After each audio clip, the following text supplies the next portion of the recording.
UP के नोएडा में खातून के साथ बदसलूकी करने वाले श्रीकांत त्यागी की अब तक गिरफ्तारी नहीं हो पाई है। श्रीकांत त्यागी की गिरफ्तारी के लिए 8 टीमें तश्कील दी गई हैं। इससे कबल पुलिस की जानिब से दावा किया गया था कि त्यागी को 48 घंटों के अंदर गिरफ्तार कर लिया जाएगा।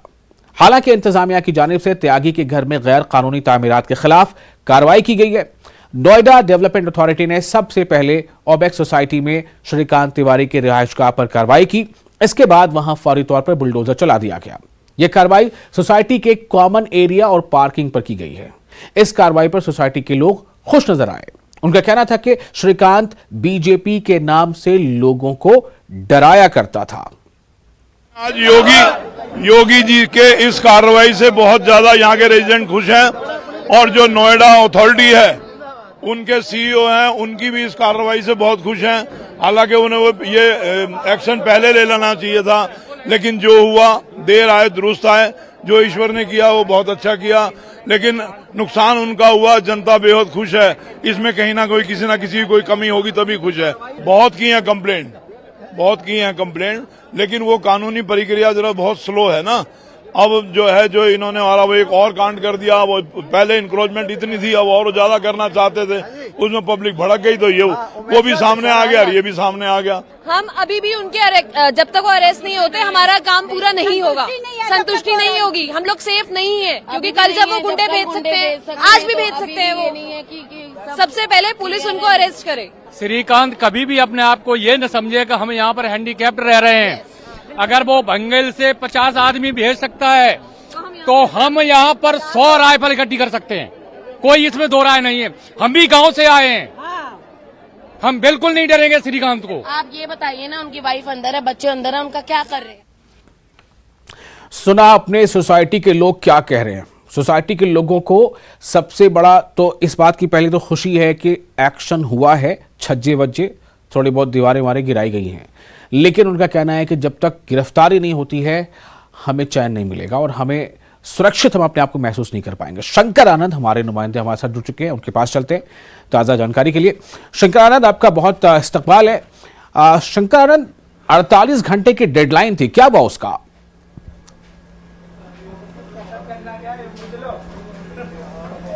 देखिए, 48 घंटे का जो डेडलाइन है लगभग वो पूरा हो चुका है, लेकिन जिस तरह से कहा जा सकता है कि आरोपी श्रीकांत त्यागी को उत्तर प्रदेश पुलिस जो है वो तलाश रही है। और इस वक्त में मैं उनके वकील के चैम्बर के ठीक बाहर हूं। उनके वकील से भी हमारी थोड़ी देर पहले बातचीत हुई। उनके द्वारा जिस तरह से एक सरेंडर के लिए जो याचिका कोर्ट में दायर की गई है, तो उसी कोर्ट परिसर के अंतर्गत मैं इस वक्त में हूं। तो इस मामले में कहा जा सकता है कि 10 तारीख का जो वक्त मुकर्रर हुआ है कि 10 तारीख को इस मामले में कोर्ट सुनवाई करेगी और इसके साथ ही तो क्या माना कि पुलिस उसे ढूंढ नहीं पाई? पुलिस को निर्देश दिया गया है। क्या पुलिस ढूंढ नहीं पाई? संबंधित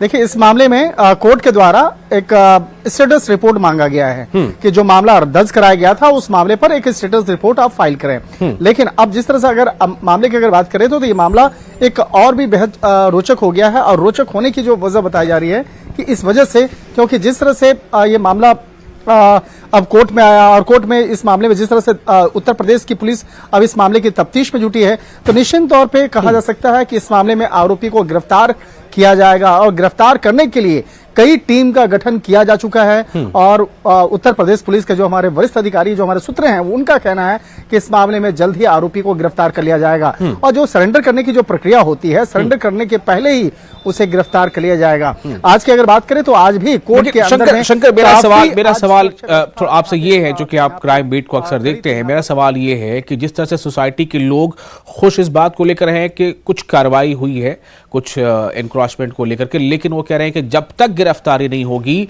हम सुरक्षित महसूस खुद को नहीं करेंगे। ये महिलाएं बयान दे रही हैं। मेरा सवाल ये है कि पुलिस की डेडलाइन फेल क्यों हुई? क्या त्यागी को ढूंढ पाने में पुलिस ये कह सकती है कि हम नाकाम रहे उसे ढूंढ पाने में?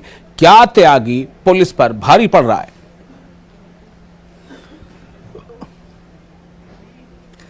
फिलहाल तो यही कहा जा सकता है। आपका कहना एकदम वाजिब है। और इस मामले में पुलिस ये भी कह रही है कि हम लोग की टीम तकरीबन 40 से ज्यादा टीम इस मामले की तफ्तीश में जुड़ी है। उत्तर प्रदेश, उत्तराखंड, राजधानी दिल्ली में लगातार कई अलग अलग जगहों पर दबिश दी जा रही है और उसे तलाशने का काम किया जा रहा है। लेकिन जिस तरह से इस मामले पर की गंभीरता को बोला जाए तो इस मामले को काफी उत्तर प्रदेश पुलिस जो है काफी गंभीरता से ले रही है। लेकिन ये दूसरी बात है कि अभी तक आरोपी को गिरफ्तार नहीं किया गया है। और इस मामले में जो कोर्ट परिसर के अंदर की अगर बात करें तो जिस तरह से यहाँ पर बकायदा यहाँ पर उनके वकील के द्वारा उनका कहना है कि इस मामले में लगातार वो कोशिश कर रहे हैं कि जो कानूनी प्रावधान है उन तमाम कानूनी प्रावधान के तहत वो आगे बढ़ेंगे। तो उनके वकील जो हैं, ठीक हमारे पीछे उनका चैम्बर है, सुशील भाटी जो हैं उनके वकील हैं। इसके साथ साथ जो इस कोर्ट परिसर के बकायदा कोर्ट में जो बार काउंसिल है उसके भी प्रेसिडेंट है। तो एक तरह से कहा जा सकता है कि जिस तरह से उत्तर प्रदेश पुलिस लगातार दावा कर रही है, जल्द ही उस आरोपी को गिरफ्तार करने का दावा कर रही है और उनका कहना है कि जल्द ही उसे सलाखों के पीछे भेजा जाएगा और इस मामले में जो महिलाएं हैं, जो इस मामले में विक्टिम है, पीड़ित हैं, उनको न्याय दिलाया जाएगा। और इस मामले में जिस तरह से देखा, कल 6 लोगों को गिरफ्तार किया गया था। वो 6 लोगों को इसलिए इस वजह से गिरफ्तार किया गया था जिस तरह से वो ओमेक्स सिटी के अंदर में जाके हंगामा किया गया था। तो आज थोड़ी देर पहले उसे कोर्ट में पेश किया गया। कोर्ट में पेश करने के बाद उसे जुडिशियल कस्टडी में भेज दिया गया, यानी कि न्यायिक हिरासत में उन 6 आरोपियों को भेज दिया गया है। इसके साथ ही इस मामले में कार्रवाई करते हुए 6 पुलिस कर्मियों को भी सस्पेंड किया गया है। जिस तरह से एक पुलिसकर्मी को आज सुबह में सस्पेंड किया गया था, उस पर इल्जाम ये लगा कि कल जिस तरह से कई लोग आकर के सोसाइटी के अंदर में वहां पर नारेबाजी कर रहे थे, हंगामा कर रहे थे, तो क्या आप लोगों ने उस पर कार्रवाई क्यों नहीं किया, उस वक्त में ही तत्काल कार्रवाई क्यों नहीं किया। हालांकि बाद में जो लोग प्रदर्शन करने के लिए आए थे, वहां नारेबाजी करने आए थे, उनकी 2 कार को भी यहाँ पर पुलिस कर्मियों के द्वारा जब्त किया गया है और थाना जो फेज 2 थाना है बकायदा वहां पर उस कार को भी रखा गया है। और इसके साथ ही जो आरोपी है श्रीकांत त्यागी, उसका भी उसकी जो 2 कार है बकायदा उस 2 कार को भी जब्त कर लिया गया। तो एक तरह से कहा जा सकता है कि आरोपी पर दबाव बनाया जा रहा है, कोशिश की जा रही है जितना जल्द से जल्द उस आरोपी को गिरफ्तार किया जाए। इसके लिए उत्तर प्रदेश पुलिस लगातार कई अलग अलग स्थानों पर छापेमारी कर रही है और छापेमारी करने के बाद निश्चित तौर पे कहा जा सकता है कि अगले 24 घंटे के अंदर हो सकता है कि गिरफ्तारी की पुष्टि भी औपचारिक तौर पर उत्तर प्रदेश पुलिस के द्वारा की जा सके। हालांकि अभी 25,000 का इनाम भी घोषित किया गया सुबह में और हो सकता है कि कल सुबह होते होते आपका शंकर बहुत तफसील से तमाम बातें बताने के लिए। तो शंकर आनंद ने बताया कि किस तरह उत्तर प्रदेश की पुलिस लगातार ये दावे कर रही है कि हम जांच कर रहे हैं, हम तलाश कर रहे हैं, हमने कई टीमें बनाई हैं। लेकिन अगर आप ये पूछेंगे कि क्या शंकर त्यागी गिरफ्तार हो चुका है, तो उसका जवाब फिलहाल तो ना में ही है। बहुत शुक्रिया।